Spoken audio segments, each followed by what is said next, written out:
Good morning students, मैं Wasim Chaudhary from Akola Maharashtra. और आज हम क्वेश्चन देखने जा रहे हैं थर्मोडायनामिक्स के। जैसे कि आपको पता है कि थर्मोडायनामिक्स एक बहुत ही इंपॉर्टेंट चैप्टर है और हर साल इसमें नीट और IIT JEE में क्वेश्चन पूछे जाते हैं। और आज मैं आपको एक और गुड न्यूज़ बताने जा रहा हूँ कि जो इस साल नीट 2020 का पेपर है, जो 3 मई 2020 को होने वाला था, अब वो 26 जुलाई को होने जा रहा है। तो आपको और अच्छा समय मिलता है पढ़ाई करने के लिए।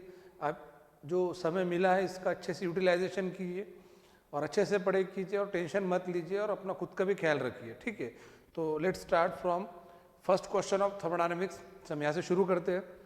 तो बच्चों, ये जो पहला क्वेश्चन है, इस क्वेश्चन में शुरुआत के जो मैंने 10, 12, 15 क्वेश्चन लाया हूँ, ये क्वेश्चंस थर्मो के डिफरेंट जो टॉपिक्स है इनको कवर करेंगे और लेवल थोड़ी सी मीडियम है, बहुत हाई नहीं है और बहुत इजी भी नहीं है। जैसे पहले क्वेश्चन के अंदर यहाँ पर आपको STP कंडीशन मेंशन की हुई है। तो जब भी STP कंडीशन मेंशन की रहती है तो अल्टीमेटली आपके पास टेम्परेचर और प्रेशर के वैल्यू दिए हुए रहते हैं। टेम्परेचर की वैल्यू रहेंगी दैट इज 0 डिग्री सेल्सियस यानी कि 273 केल्विन और प्रेशर रहता है 1 एटमॉस्फेयर। ये वैल्यूज आपको अंडरस्टूड करना पड़ेंगे बिकॉज STP इज मेंशन। तो STP दिया मतलब ये दिया हुआ है, ओके। बाद में 1 gram of hydrogen gas is given. तो यहाँ पे जो वॉल्यूम है वो दिया हुआ नहीं है। 1 ग्राम का मतलब होता है given weight is given. Hydrogen का मॉलिक्यूलर वेट जैसे कि आपको पता है, तो molecular weight of hydrogen is 2 gram. If given weight is 1 gram तो आप इसके नंबर ऑफ मोल निकाल सकते 1/2 given weight upon molecular weight that is equal to 0.5। और STP पर एक और आप रिलेशन लगा सकते हैं कि 1 मोल बराबर 22.4 litre. If 1 mole is equal to 22.4 litre तो 0.5 मोल जिसका वॉल्यूम कन्वर्जन हो जाएगा 11.2 लीटर।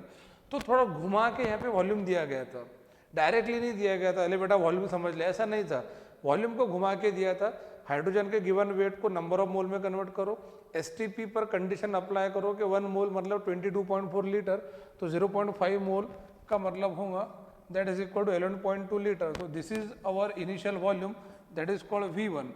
बाद में आगे बोला गया है कि वॉल्यूम को डबल किया गया। अब जब वॉल्यूम डबल किया गया तो V1 अगर 11.2 लीटर है तो V2 रहेगा 22.4 लीटर। अब इसके आगे क्वेश्चन काफ़ी आसान हो जाता है। देखो V1 V2 अपने पास में है, ठीक है, प्रेशर अपने पास में है, आपको वर्क डन पूछा गया जूल में। अब इसके आगे की बहुत ही सिंपल मेथड है। ये क्वेश्चन मैकेनिकल वर्क पर आधारित है। क्वेश्चन में कहीं पर भी आइसोथर्मल रिवर्सिबल वर्ड दिया हुआ नहीं, मतलब ये मैकेनिकल वर्क है। और we know that the formula of mechanical work का फार्मूला रहेगा W is equal to -P in bracket V2 minus V1। तो बच्चों V1 V2 के वैल्यूज पुटअप करो, प्रेशर की वैल्यूज पुटअप करो, आपका वर्क आएगा। मैकेनिकल वर्क की एक कंडीशन होती है, अगर वॉल्यूम लीटर में और प्रेशर एटमॉस्फेयर में तो मैकेनिकल वर्क जो है वो लीटर एटमॉस्फेयर में आएगा। बट आपको मैकेनिकल वर्क डन पूछा गया था जूल में, तो एक बार लीटर एटमॉस्फेयर में आ गया तो उसको जूल में कन्वर्ट कर सकते। Just using this equation we can convert work in joule. वैसे मैं अगर बताना चाहूँ कि लीटर एटमॉस्फेयर में आपके पास वर्क हो, जूल में कन्वर्ट करना हो तो सिंपली 100 से मल्टीप्लाई करना है, मोटा मोटा। एग्जैक्टली अगर करना हो तो मल्टीप्लाइंग बाय 101.324 जूल। तो इस तरह से जो वर्क लीटर एटमॉस्फेयर में आएगा उसको जूल में कन्वर्ट कर लेंगे। इसका कैलकुलेशन करने के बाद आंसर आएगा फर्स्ट। तो क्वेश्चन आपको समझ में आ गया होगा। तो this is the question, I hope so clear हो गया हो। चलते नेक्स्ट क्वेश्चन की तरफ। सेकंड क्वेश्चन में calculate the work done when 2 moles of hydrogen is expand isothermally and reversibly. तो बच्चों, जब भी क्वेश्चन में रिवर्सिबल वर्ड आता है तो it is a question of W max. W max का फार्मूला मैं आपके सामने लिखने जा रहा हूँ। W max is equal to, क्योंकि क्वेश्चन एक्सपांशन के ऊपर है तो W max is equal to -2.303 nRT log to the base 10 V2 upon V1। अब अगर वॉल्यूम के वैल्यू इफ गिवन तो V2 अपॉन V1, अगर प्रेशर दिया रहा तो P1 upon P2, okay. N मतलब नंबर ऑफ मोल, यहाँ पे नंबर ऑफ मोल डायरेक्टली दिए हुए दैट इज 2 मोल, ये 2 मोल है तो दिस इज N मतलब 2 मोल है। R की वैल्यू कौन सी लेने ये डिपेंड करते हो W मैक्स के सारे ऑप्शन कैलोरी में दिए हुए हैं, ठीक है। जब डब्ल्यू मैक्स कैलोरी में दिया हो, इसमें कंडीशन ध्यान में रखना कि डब्ल्यू मैक्स का यूनिट आर के यूनिट पे डिपेंड करता है, depend upon unit of R. तो सारे ऑप्शन डब्ल्यू मैक्स की कैलोरी में, तो आर की भी आपको कैलोरी वाली वैल्यू यानी कि 2 कैलोरी लेना पड़ेंगी। Temperature must be present in kelvin, तो टेम्परेचर 25 डिग्री सेल्सियस दिया गया था, इसको केल्विन में कन्वर्ट करेंगे by adding 273 that is 298 kelvin, तो टेम्परेचर आ गया 298 केल्विन। ओके, आर 2 कैलोरी क्यों लिए, ध्यान से देखना, डब्ल्यू मैक्स और आर इन दोनों के यूनिट सेम होना, unit of W max depend upon unit of R. तो डब्ल्यू मैक्स के सारे ऑप्शन कैलोरी में करके अपन ने आर कैलोरी में लिए। देन V1 V2 के यहाँ पे यूनिट के लिए कोई ऐसी मतलब बाउंडेशन नहीं है, उनके यूनिट कोई भी रहे तो चलते बट सेम होना। तो यहाँ पे V1 20 लीटर है और V2 60 लीटर है, जस्ट वैल्यूज पुटअप कर लो, ये 20 और ये 60 that is equal to 20/60, 0 0 cut गया, 6/2 3, log 3 की वैल्यू 0.47 आती है। ठीक है, बाद में टेम्परेचर आर और एन पुटअप करके आप इसको आराम से कंफर्टेबल सॉल्व कर सकते हैं। वैल्यूज पुटअप करने के बाद इसका आंसर आ जाएगा फर्स्ट। तो it is very simple question, it is based on W max. आगे चलते हैं क्वेश्चन नंबर 3 के साइड में। क्वेश्चन नंबर 3 में gas absorb 100 joule when ever absorb 100 joule, तो यहाँ पे जो Q रहेगा, Q is equal to plus 100 joule, because absorb दिया, अगर इवॉल्व दिया था तो Q इज इक्वल टू -100। तो gas absorb 100 joule of heat and it is simultaneously compressed by a constant external pressure of 1.5 atmosphere. देखो ये जब एक्सटर्नल प्रेशर कांस्टेंट ऐसा मेंशन किया रहता तो समझ जाना it is the problem of mechanical work. यहाँ पर आपको Q इज गिवन, साइड से आपको W निकालना पड़ेगा using formula -P in bracket V2 - V1। तो देखो बच्चों, V1 8 लीटर है, this is V1, this is V2, 8 litre to 2 litre, ये वॉल्यूम दिए हुए, डेल्टा ई पूछा गया, क्यू दिया हुआ है। बड़ा सिंपल क्वेश्चन है, we know that one formula, मैं फार्मूला लिखने जा रहा हूँ आपके सामने, आप अच्छे से मतलब पता है कि Q is equal to delta E minus W. अब आपको Q is given, delta E ask, W आप निकाल सकते using this formula and the values of pressure and volumes are also given. तो इजी क्वेश्चन है, आप आराम से इसको सॉल्व कर लेंगे। सॉल्व करे बाद वैल्यूज पुटअप करो, पहले W निकालो। बट एक बात ध्यान में रखने पे एक अच्छा पॉइंट बताने जा रहा हूँ, जब आप वर्क निकालेंगे तो वी नो दैट वॉल्यूम अगर लीटर में और प्रेशर एटमॉस्फेयर में हो तो वर्क लीटर एटमॉस्फेयर में आएगा। यहाँ पे जो वर्क है वो लीटर एटमॉस्फेयर में आएगा, आपको उसको पहले जूल में कन्वर्ट करना पड़ेगा, we have to convert it to joule, क्योंकि जो Q is given, that Q is given in the joule. ठीक है, तो वर्क को जूल में कन्वर्ट करो, वो पुटअप कर लो फिर अपने इस इक्वेशन में यहाँ पे, बिकॉज इन तीनों के यूनिट सेम चाहिए। It is very fundamental question, मतलब Q जूल में दिया गया था, W निकालने के लिए जो इन्फॉर्मेशन दी गई थी उससे लीटर एटमॉस्फेयर में W आएगा, आप लीटर एटमॉस्फेयर को जूल में कन्वर्ट करो तब जाके आपका डेल्टा जूल में आएगा, और वैल्यूज पुटअप करने के बाद इस क्वेश्चन में आंसर आ जाएगा 4। तो आपका आंसर आएगा 4 फॉर दिस क्वेश्चन। ओके, तो ये था अपना क्वेश्चन नंबर 3। चलते क्वेश्चन नंबर 4 की तरफ। क्वेश्चन नंबर 4 में calculate the minimum work necessary to compress isothermally and reversibly. Again मैं रोकना चाहूँगा, reversibly is given W max, 60 gram of oxygen is given, तो यहाँ पे जो नंबर ऑफ मोल रहेंगे, गिवन वेट ऑक्सीजन का 64, molecular weight 32, number of moles are 2, from 10 to 5 litre. तो V1 is given, okay, V1 is given, V2 is given, V1 V2 given, number of moles are given, temperature is given, और problem W max का है। तो बड़ा simple है। और compression वाली case में, इसमें एक पॉइंट ध्यान में रखना, कॉम्प्रेशन वाली केस में हम फार्मूला थोड़ा चेंज करेंगे, शुरुआत में ही इसको प्लस कर देंगे। तो for compression W max is equal to plus 2.303 nRT log to the base 10। देखो एक्सपांशन में हम V2 अपॉन V1 लेते हैं, उसको अगर अपन चेंज करते तो जो माइनस शुरुआत का तो प्लस हो जाएगा, and it is V1 upon V2। Formula वही है बट मैथमेटिकल आपको कैलकुलेशन इजी जाएंगे।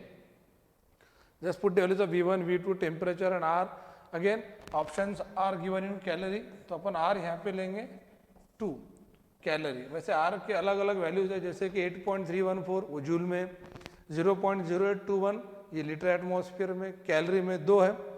तो unit of W max and unit of R should be same, इसलिए अपन इनको आर को कैलोरी में लेंगे।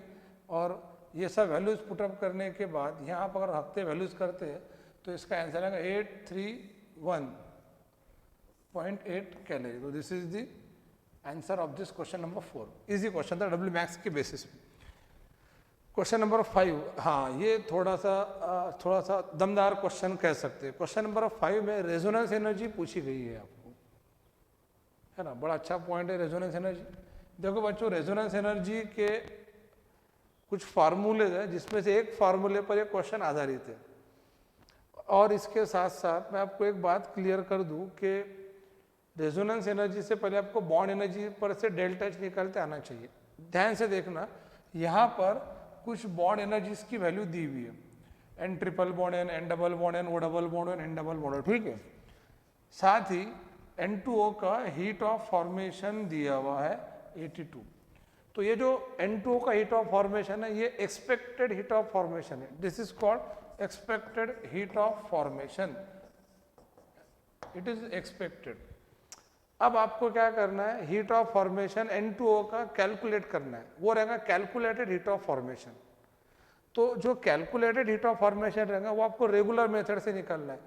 मैं आपको बताना चाहूँगा कि आपको क्या करना है इस क्वेश्चन में। सबसे पहले N2O के फॉर्मेशन की रिएक्शन लिखना है फास्ट। देख लो, N2 plus half O2 you N2। अब इसकी रिएक्शन देखेंगे, मतलब structure N triple bond N plus half O double bond O, और N2O को नाइट्रस ऑक्साइड कहते हैं। इसका स्ट्रक्चर है N double bond N double bond O। यहाँ पे बीच का जो नाइट्रोजन है इसने 4 बॉन्ड बनाए हैं। अब आपके पास रिएक्टेंट साइड के सारे बॉन्ड है और प्रोडक्ट साइड के भी बॉन्ड है। जब किसी रिएक्शन में रिएक्टेंट और प्रोडक्ट के बॉन्ड की बॉन्ड एनर्जी दी हुई हो, तो यहाँ पे डेल्टा एच का फार्मूला रहेगा total bond energy of reactant minus total bond energy of product. तो total bond energy of reactant minus total bond energy of product. तो रिएक्टेंट के बॉन्ड एनर्जी में से प्रोडक्ट की बॉन्ड एनर्जी माइनस करेंगे। जैसे मैं यहाँ बताना चाहूँगा कि देखो एन ट्रिपल बॉन्ड एन की बॉन्ड एनर्जी दी हुई है 946, तो 1 × 946 plus O double bond O की बॉन्ड एनर्जी दी हुई है 498। तो ये जो कोएफिशिएंट है, इससे उसकी बॉन्ड एनर्जी को मल्टीप्लाई करना पड़ेगा। Very simple, N triple bond N की bond energy multiplying by 1, O double bond O की bond energy multiplying by half. इसकी कंप्लीट एडिशन कर लो, this is bond energy of reactant minus N double bond N की bond energy. और इसमें देखो, इस कंपाउंड में बेटा 2 टाइप के बॉन्ड दिए हुए, N double bond N double bond O. तो एन डबल बॉन्ड एन की बॉन्ड एनर्जी भी आपके पास दी हुई है और एन डबल बॉन्ड ओ की बॉन्ड एनर्जी भी आपके पास दी हुई है। यहाँ पुटअप कर लो, उसको ऐड कर लो, ठीक है। एन डबल बॉन्ड एन इसमें एक है, एन डबल बॉन्ड ओ एक है। Total bond energy of product आपके पास में आ गया, total bond energy of reactant आपके पास ऑलरेडी है। Total bond energy of reactant minus total bond energy of product करके यहाँ पर आपका जो डेल्टा एच आएगा, इस रिएक्शन का जो डेल्टा एच आएगा ना, ये जो डेल्टा एच है N2O के फॉर्मेशन का है, बट बॉन्ड एनर्जी पर से निकाले, इसे कहेंगे कैलकुलेटेड। तो आपके पास बेटा 2 टाइप की बॉन्ड एनर्जी आ गई, 2 टाइप का हीट ऑफ फॉर्मेशन आएगा। वन इज एक्सपेक्टेड जो ऑलरेडी गिवन, तो heat of formation of N2O जो दिया हुआ था वो एक्सपेक्टेड है, और जो आपने बॉन्ड एनर्जी के कंसेप्ट लगा के निकाले उसे कहते हैं कैलकुलेटेड। अब आपको रेजोनेंस एनर्जी का मैं बहुत ही इंपॉर्टेंट पॉइंट बताने जा रहा हूँ, ध्यान से देखना, इसको नोट डाउन कर लेना, it is very important point. Resonance energy का मतलब होता है वो जो हीट ऑफ फॉर्मेशन आपने निकाले, जो दिया था दैट इज एक्सपेक्टेड, इसमें से आपको heat of formation calculated minus करना है। तो एक्सपेक्टेड में से कैलकुलेटेड माइनस करना है। ये वैल्यूज पुटअप करे बाद जो आएगा वो कैलकुलेटेड रहेगा, और ये जो दिया हुआ था आपका ये वैल्यू, ये एक्सपेक्टेड थी, तो एक्सपेक्टेड में से कैलकुलेटेड माइनस करना है, आपकी रेजोनेंस एनर्जी आ जाएंगी। इसको मैं फिर से बताने जाऊँगा। देखो, 1 heat of formation of N2O is given, that is expected. Second heat of formation जो आपको निकालना था using bond energy concept, reaction arrange करो, total bond energy of reactant minus total bond energy of product, ये formula apply करो। Reactant product के all possible bonds की bond energy दी हुई थी, डेल्टा जाएगा कैलकुलेटेड, तो एक्सपेक्टेड माइनस कैलकुलेटेड, ये दोनों आपके पास में आ गए। ये जो डिफरेंस रहेगा इसको रेजोनेंस एनर्जी कहते हैं। This is very nice question, और इसका आंसर रहेगा first 88 minus 88 kilo joule. Next question, calculate the entropy change involve in the conversion of 1 mole of water at 373 Kelvin to vapor at the same temperature, latent heat of vaporization of water। अब ये जो question है formula change हो रहा, आपको latent heat of vaporization is given and entropy change is asked and 1 mole of water vapor में, देखो यहाँ पे ध्यान में रखना, मतलब डेल्टा एच और टेम्परेचर दिया हुआ है, ठीक है। डेल्टा एच का जो यूनिट है latent heat of vaporization, ये डेल्टा एच है। डेल्टा एच बड़ी क्वांटिटी होती है जो किलो जूल में दी हुई है। आपको डेल्टा एच निकालना है तो बहुत ही सिंपल, इसमें फार्मूला में लगाऊंगा, ये बहुत फेमस फार्मूला है, डेल्टा एस बराबर delta H upon T. But एक बात ध्यान में रखना, ये लैटेंट हीट ऑफ वेपराइजेशन लिए तो ये आपका बॉइलिंग पॉइंट आ जाएगा। अगर मैं ये लैटेंट हीट ऑफ फ्यूजन लेता तो ये फ्रीजिंग पॉइंट आता, ठीक है। तो डेल्टा एच आपको क्या, डेल्टा एच दिया हुआ है, टेम्परेचर भी दिया हुआ है, we can calculate delta S. But इसमें पॉइंट ध्यान में रखना, इन दोनों की यूनिट सेम चाहिए, unit must be same. Thermodynamics में सबसे बाद मतलब सबसे जो बड़ा लोचा होता है वो यूनिट का होता है, यूनिट का खेल आपके समझ में आना चाहिए। तो डेल्टा एच जो है वो किलो जूल में दिया हुआ है, चेक कर लो, किलो जूल में दिया हुआ है, टेम्परेचर 373 केल्विन, तो डेल्टा एस आ जाएगा, वो किलो जूल में आएगा, उसको जूल में कन्वर्ट करो, जूल में कन्वर्ट करे बाद उसकी वैल्यू हो जाएगी थर्ड। तो वो सिंपल पॉइंट था। Question number 7, calculate the entropy change in melting 1 gram of ice. अब भैया क्वेश्चन मेल्टिंग पर आ गया, पहला इवेपोरेशन पर आया था। 1 gram of ice eight 0 degree Celsius यानी कि 273 केल्विन इन एसआई यूनिट। देखो एंट्रोपी चेंज को कहते हैं डेल्टा एस, ऐसा यूनिट मतलब आपको जूल में चाहिए।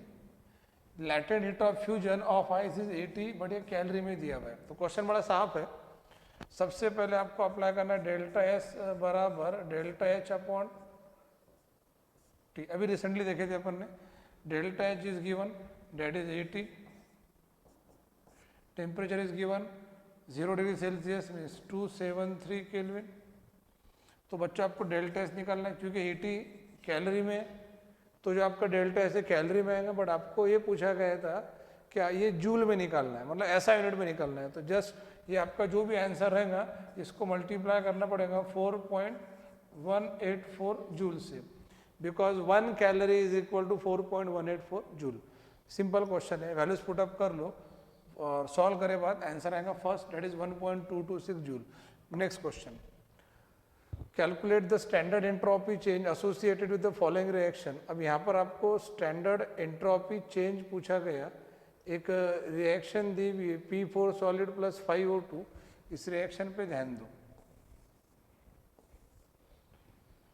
P4 solid plus 5O2 give P4O10 solid, तो ये दोनों रिएक्टेंट हो गए और ये प्रोडक्ट है। टेम्परेचर 298 केल्विन है और आपको P4O2 P2O5 इन सब के एंट्रोपी वैल्यू दी हुई है। बहुत सिंपल पॉइंट है, अगर रिएक्शन दी हुई हो और रिएक्शन में के रिएक्टेंट और प्रोडक्ट की एंट्रोपी वैल्यू दी हुई हो, फिर उसमें चाहे वो सॉलिड स्टेट में रहो, लिक्विड स्टेट में रहो या गैसियस स्टेट में रहो, इट डजंट मैटर, एंट्रोपी दी हुई है आपको। जैसे आपको P4O2 P4O10 की एंट्रोपी दी हुई है, तो एंट्रोपी अगर दी हुई है तो आपको सिंपली काम करना है, इस रिएक्शन का जो डेल्टा एस रहेगा वो आपको निकालना है। बड़ा मैं फार्मूला वहीं लिख देता हूँ किस तरीके से निकालना है, दैट डेल्टा एस बराबर total entropy of product minus total entropy of reactant, और प्रोडक्ट में से रिएक्टेंट माइनस करना है, सिंपल। ओके, तो जस्ट आपको प्रोडक्ट, इसमें एक और ध्यान में रखना, जैसे कि P4O10 का कोएफिशिएंट 1 है तो 1 into this value, P4 solid का कोएफिशिएंट 1 है तो 1 into this value, but O2 का कोएफिशिएंट 5 है तो 5 इंटू दिस वैल्यू, तो कोएफिशिएंट से उसकी गिवन वैल्यूज को मल्टीप्लाई करना पड़ेगा और इस तरह से आप इसको सॉल्व कर सकते हैं। वैल्यूज पुट अप कर लो और आप देखिए तो इसका आंसर आएगा third like this -83 5.1 joule and all options all values are given in joule, तो डेल्टा एस भी अल्टीमेटली जूल में आएगा। Question next, question number 9। Question number 9 में 5 moles of an ideal gas expand iso reversibly from volume of 8 dm³ to 80 dm³ at a temperature of 27 degree Celsius. देखो बच्चों, यहाँ पर entropy change का मैं एक फार्मूला बताऊंगा, ये एनसीईआरटी बुक में भी दिया हुआ है। इस फार्मूला जो है कि डेल्टा एस मीन्स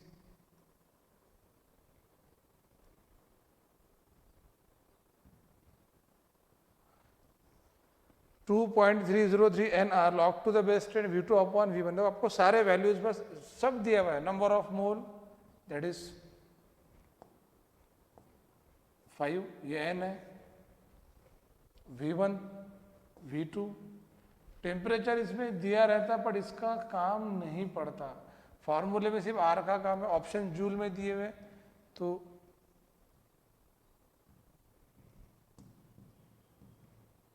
जो हम R लेंगे वो जूल में लेंगे, दैट इज 8.314, नंबर ऑफ मोल 5 है, R हम लेंगे 8.314, ठीक है। V1 8 है, V2 80 है, बड़ा सिंपल है, 80 बाई 8 तो बड़ा सिंपल होगा। चलो इसमें कर लेता 10 log 10 to the base 10 is equal to 1, values put up करके सॉल्व कर लो, डेल्टा एस कंफर्टेबली आ जाएगा। तो इस क्वेश्चन का आंसर रहेगा first 95.7 joule. Next question, find the delta S at 25 degree Celsius for PCl5। Delta S पूछा गया है, if heat of delta H is given. देखो डेल्टा एस पूछा है, डेल्टा एच और डेल्टा जी दिया हुआ है। जब ये तीनों कलाकार एक साथ आ जाते हैं, डेल्टा एस, डेल्टा एच और डेल्टा जी, तो आपका सबसे पहले ध्यान जाना चाहिए गिब्स हेल्महोल्ट्ज इक्वेशन की तरफ। बहुत ही फेमस इक्वेशन है गिब्स हेल्महोल्ट्ज इक्वेशन। देखो बच्चों क्या है, delta G is equal to delta H minus T into delta S, this is Gibbs Helmholtz equation, it is very famous equation. Delta G is given, ये दिया हुआ है, delta H दिया हुआ है। सबसे पहले देखना इनके यूनिट सेम है क्या, तो डेल्टा जी का यूनिट किलो जूल है, डेल्टा एच का यूनिट भी किलो जूल है, तो डेल्टा एस भी किलो जूल में आएगा, इन तीनों के यूनिट सेम होना। Temperature is also given that 25 degree Celsius मतलब के 298 केल्विन, बड़ा सिंपल पॉइंट है। आपको डेल्टा जी, डेल्टा एच और टेम्परेचर दिए हुए, डेल्टा एस पूछे हुए, तो इसमें अप्लाइड कौन सा फार्मूला करेंगे हम, that is give equation delta G is equal to delta H minus T into delta S. आप क्वेश्चन तभी फास्ट सॉल्व कर पाएंगे जब आपके पास फार्मूले की लिस्ट काफ़ी तगड़ी हो, फार्मूले पते होना चाहिए, उस फार्मूले के जो बेसिक फंडामेंट्स हैं, जैसे मैं बता रहा हूँ यूनिट्स के ऊपर, ये सारी चीज़ें हम थ्योरी के अंदर क्लियर करते हैं। अभी हम थ्योरी के लेक्चर नहीं ले रहे हैं, डायरेक्ट क्वेश्चन आंसर ले रहे हैं, तो ये उनको ज़्यादा अच्छे समझ में आएगा जो कुछ बैकग्राउंड में थ्योरी पढ़कर आते हैं, ठीक है। अभी एग्जाम डेट बढ़ने से मैं शायद से कुछ इंपॉर्टेंट चैप्टर की थ्योरी भी आपके साथ शेयर करूंगा, पर अभी तो हम क्वेश्चन आंसर पे आ रहे हैं। क्वेश्चन नंबर 10 हो गया, then question number 11। Question number 11 में the heat liberated on complete combustion 7.8 gram of benzene के साथ 327 किलोजूल हीट लिबरेट हो रही। This heat has been measured at constant volume. हाँ, अब यहाँ पे क्वेश्चन का जो पैटर्न चेंज हुआ, कांस्टेंट प्रेशर कांस्टेंट वॉल्यूम आता, कांस्टेंट वॉल्यूम वाली वैल्यू को डेल्टा ई से दर्शाते, this is at constant volume, और डेल्टा एच से दर्शाते कांस्टेंट प्रेशर। तो आपको कांस्टेंट वॉल्यूम पर वैल्यू दी हुई है, मतलब डेल्टा ई दिया हुआ है, टेम्परेचर 27 डिग्री सेल्सियस यानी कि 300 केल्विन।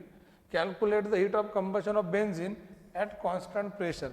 देखो बच्चों, सबसे पहले heat of formation, heat of combustion, ये 1 मोल के लिए डिफाइन करते हैं। अब ये देखो कि आपको कांस्टेंट वॉल्यूम पर वैल्यू दी हुई है 7.8 ग्राम बेंजीन की, this is not molecular weight of benzene, 78 जो उसके 10 टाइम है।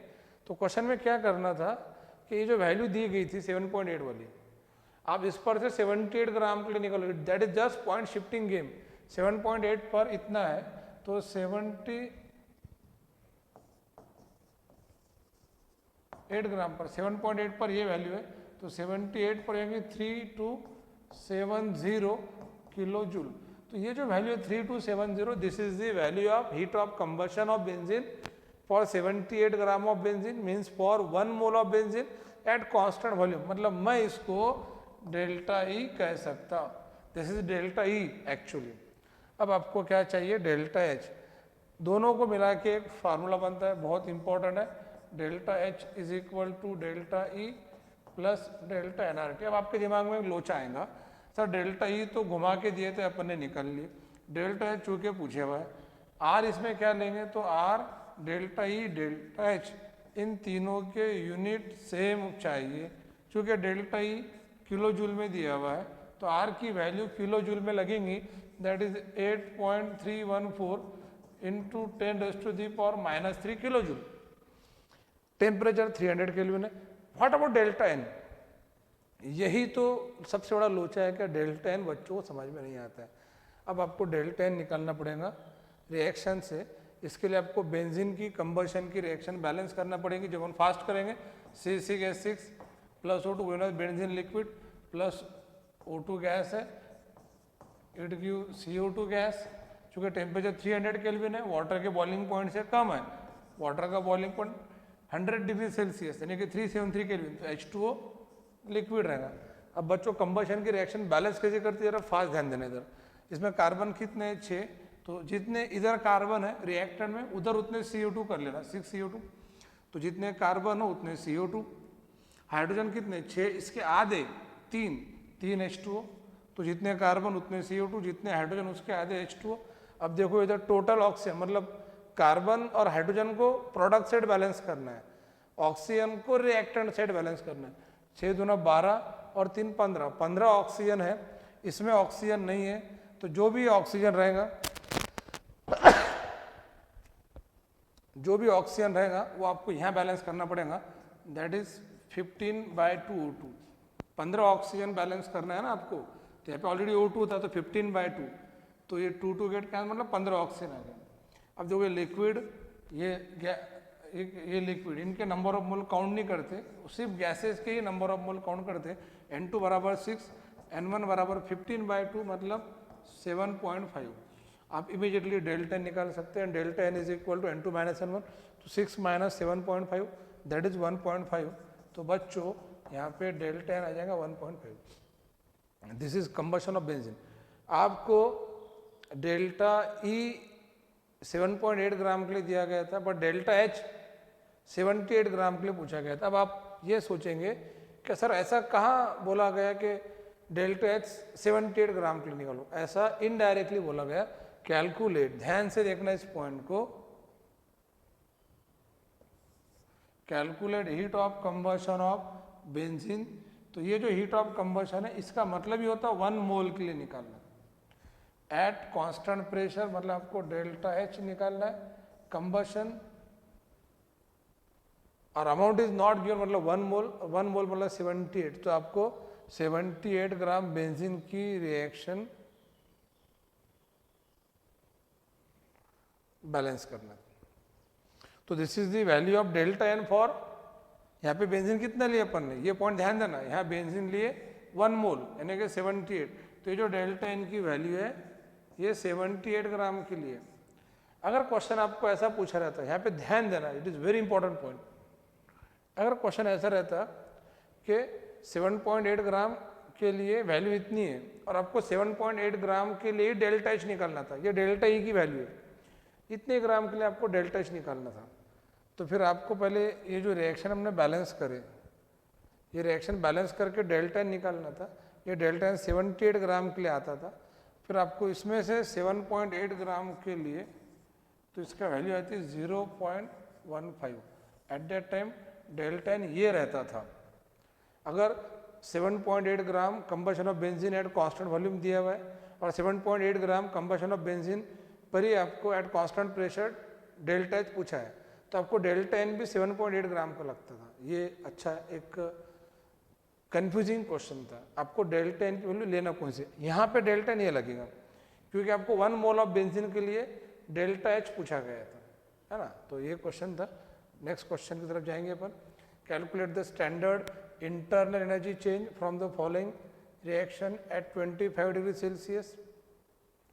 अब देखो बच्चों, यहाँ पे स्टैंडर्ड इंटरनल एनर्जी चेंज मतलब आपको डेल्टा ई पूछा है, ये रिएक्शन दी हुई है।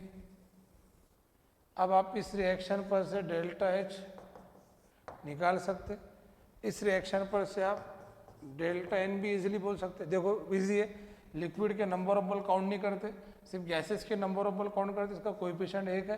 तो यहाँ पे डेल्टा एन रहेगा 1 minus 0 that is 1, delta N आ गया 1, डेल्टा एच। अब इसका डेल्टा एच कैसे निकालेंगे?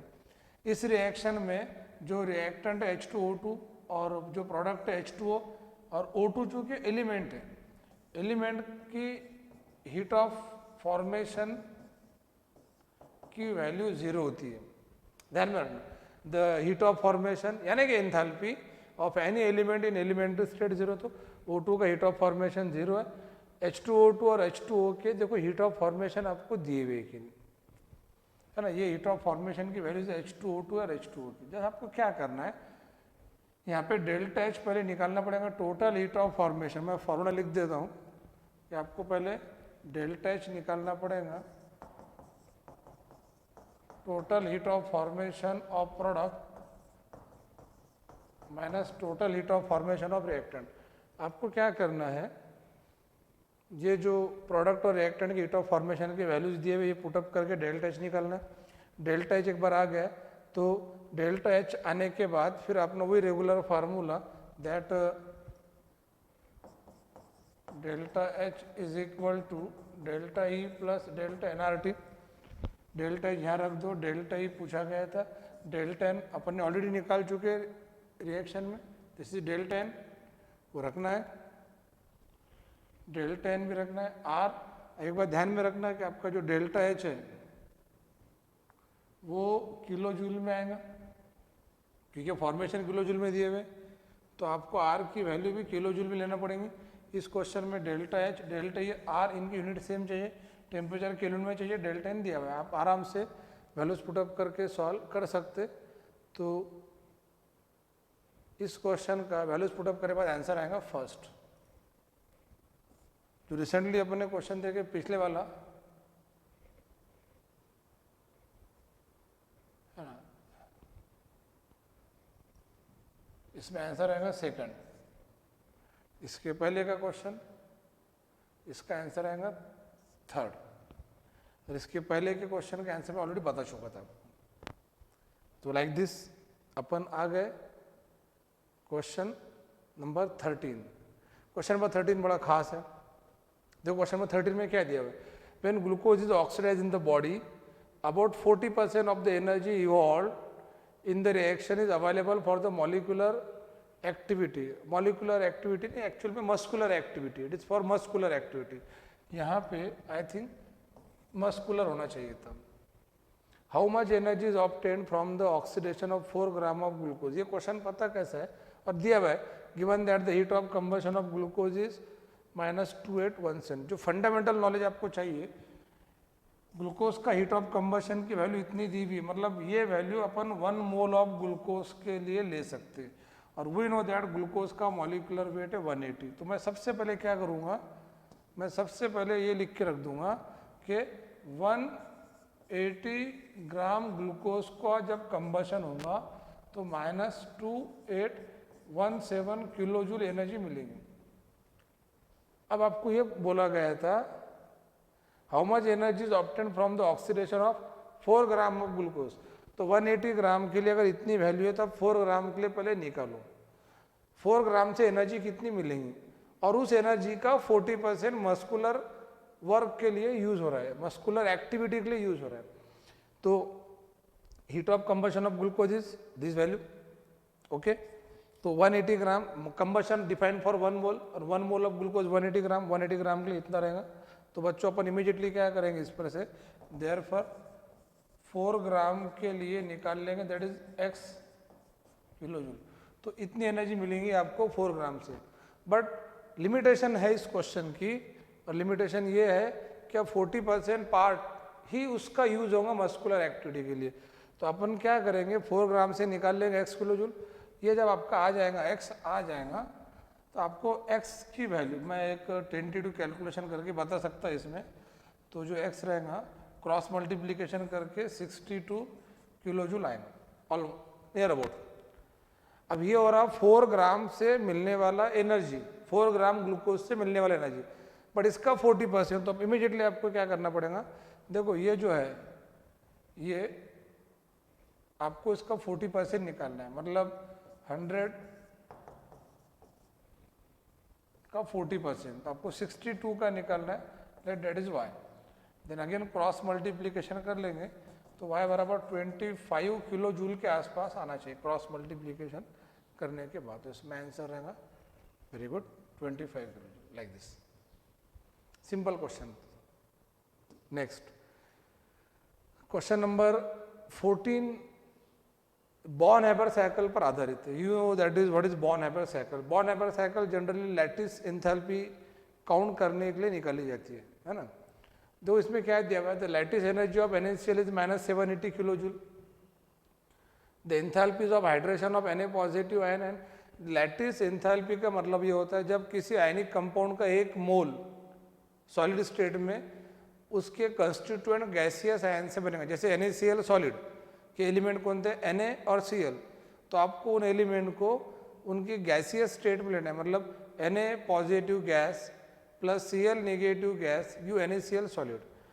तो उस वक्त जो हीट इवॉल्व होंगी उसको लैटिस एंथैल्पी कहते हैं। या फिर आप इसका उल्टा कर लो, NaCl सॉलिड से Na positive gaseous ion plus Cl negative gaseous ion अगर मिलते हैं तो ऐसा होने के लिए जो एनर्जी एब्सॉर्ब होंगी उसको लैटिस एंथैल्पी कहते हैं। लैटिस एंथैल्पी को आप 2 तरीके से बता सकते हैं, मैं फिर से बता रहा हूँ।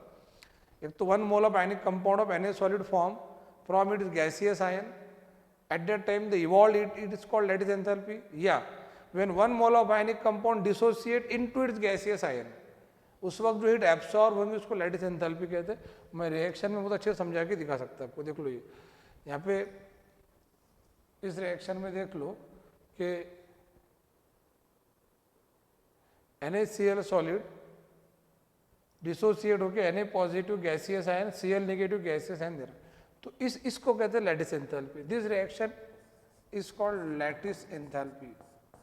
आप अगर इसको रिवर्स करते साइन चेंज होता। तो आपको गिवन डाटा जो गिवन क्वेश्चन है उसमें NaCl की लैटिस एनर्जी दी हुई है, that is -780। The enthalpies of hydration of Na positive. अब हाइड्रेशन क्या होता है, Na पॉजिटिव गैसेस है, it dissolve in water means aqueous, it give Na positive aqueous, और Cl नेगेटिव की भी आपको हाइड्रेशन। तो इन पर से आप रिक्वायर्ड इक्वेशन ये ऐसे बना सकते हैं। देखो ये होगा लैटिस एंथैल्पी, और ये जो 2 रिएक्शन थे ये हो गए उनके हाइड्रेशन के रिएक्शन दोनों भी। तो ये आपके पास गिवन इक्वेशन है। अब गिवन तो समझ में आ गया, व्हाट इज आस्क्ड, पूछा क्या गया था, ध्यान से देखो। पूछा गया था आपको the enthalpy of solution of NaCl solid. तो किसी सॉलिड का एंथैल्पी ऑफ सॉल्यूशन बनाना मतलब उस सॉलिड को एक्वियस में डिसॉल्व करके उससे उसके एक्वियस आयन बनाना। जैसे कि रिक्वायर्ड इक्वेशन मैंने यहाँ लिखा, NaCl solid dissolve in aqueous, Na positive aqueous plus Cl negative aqueous. तो ये जो रिएक्शन है इसको कहेंगे हम एंथैल्पी ऑफ सॉल्यूशन। और ये पूछा गया था। अब मैं हेसेस लॉ की मदद से क्वेश्चन सॉल्व करूंगा। देखो बच्चों, ये आपकी रिक्वायर्ड इक्वेशन है, ये गिवन इक्वेशन है। सबसे पहले देखना है कि रिक्वायर्ड इक्वेशन में मेन रिएक्टेंट कौन है। NaCl सॉलिड है, वो इक्वेशन 1 में दिया हुआ है, और Na पॉजिटिव एक्वियस है, Cl नेगेटिव एक्वियस, ये आपको इक्वेशन 2 और 3 में दिया हुआ है। अपनों को जिस साइड में चाहिए, हमें जिस साइड में चाहिए उसी साइड में ये आयन दिए हुए इक्वेशन 2 और इक्वेशन 3 में। तो सिंपल ऑपरेशन है। ये रिक्वायर्ड इक्वेशन लाने के लिए आपको इन तीनों रिएक्शन को ऐड करना पड़ेगा। जब इन तीनों को ऐड 1 + 2 + 3, तो Na positive gas get cancel, Cl negative gas get cancel, और फिर बच गए क्या, NaCl सॉलिड प्लस एक्वियस, जो Na positive aqueous plus Cl negative aqueous, जो आपकी रिक्वायर्ड इक्वेशन थी। तो बहुत ही सिंपल, एसएस लॉ की मदद से आप इसको कंफर्टेबली सॉल्व कर लेंगे।